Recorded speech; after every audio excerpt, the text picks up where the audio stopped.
Hello, everyone. Welcome to this week's edition of What's Driving Token Prices. I'm your host, Katie Talati, Director of Research at ARCA. For those joining us for the first time, I'm responsible for analyzing and identifying blockchain and digital asset opportunities for ARCA's funds. As part of our research, my team and I examine token prices and the market events that act as catalysts for price change. Based on our research and market events over the past week, here are some notable token price movements and what we think drove these moves. As a reminder, this commentary is not intended to be investment advice, investment research, or an investment recommendation.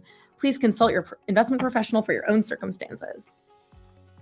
All right, it's been a busy week as usual. I think that this week we've had some major headlines, including SPF being arrested on Monday. The House Financial Services Committee began congressional testimonies yesterday.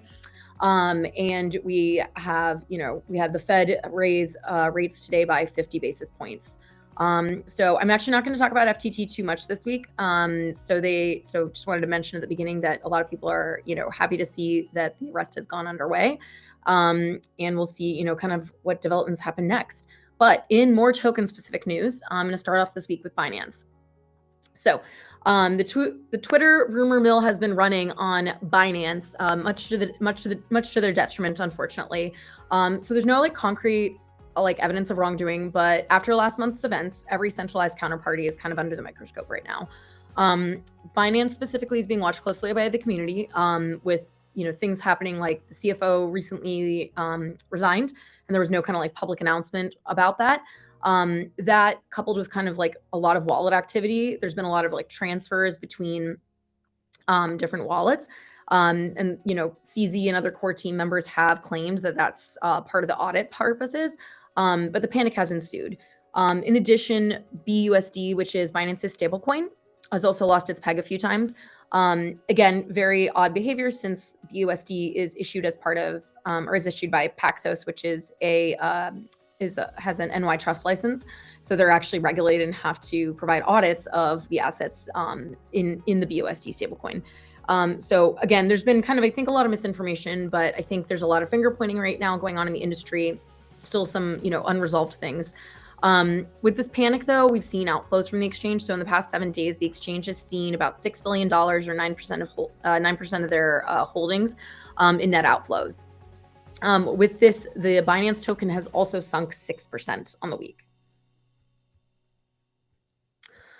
All right, next here we have ALGO or Algorand. So Algorand, the layer 1 blockchain, rallied briefly yesterday after it was selected to support a digital guarantees platform in Italy. So the platform is supposed to be the first time an EU country is using blockchain technology for bank and insurance guarantees. And they're going to be leveraged as part of Italy's National Recovery and Resilience Program, or NRRP. So I guess we'll see what this looks like in person. The program is slated to launch early next year.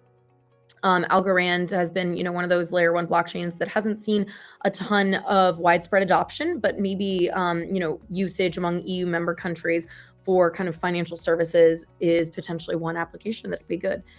Despite rallying, Algorand unfortunately got hit pretty hard, and it's still down 50 bips on the week. All right, next we have Magic or Treasure DAO. So Treasure DAO is a decentralized game publisher and DAO, and this last week it was listed on Binance, which has greatly increased the token's liquidity. This follows a prior listing on Coinbase about 10 days ago. Just for some background, because I don't think I've talked much about Treasure DAO before, Treasure DAO aims to support the launch and growth of smaller indie blockchain-based games, and it supports them with grants from its treasury and their existing infrastructure, which includes an NFT marketplace and existing games and users. The Magic token is kind of what's tied all into that and is the preferred kind of asset within their ecosystem. Magic is on the layer 2 scaling solution Arbitrum. So it's seen a decent amount of usage since it doesn't suffer from Ethereum's base layer like transaction fees.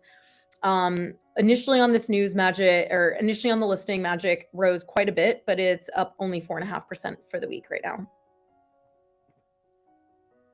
All right, last but not least, we have another blockchain game or blockchain gaming related asset, Illuvium. So blockchain-based game Illuvium launched its overworld beta to the public this week. The release is the first time the public can play both of the main aspects of the Illuvium game, which is a turn-based gameplay, so kind of like I go, you go in terms of like cards, playing cards or battles against each other. And then the other one is like a larger open world exploration / quest gameplay, known as the overworld, sorry. So Alluvium, which runs on the Ethereum layer 2 Immutable X, raised an initial seed round of 5 million in 2021 and released its token a few months later.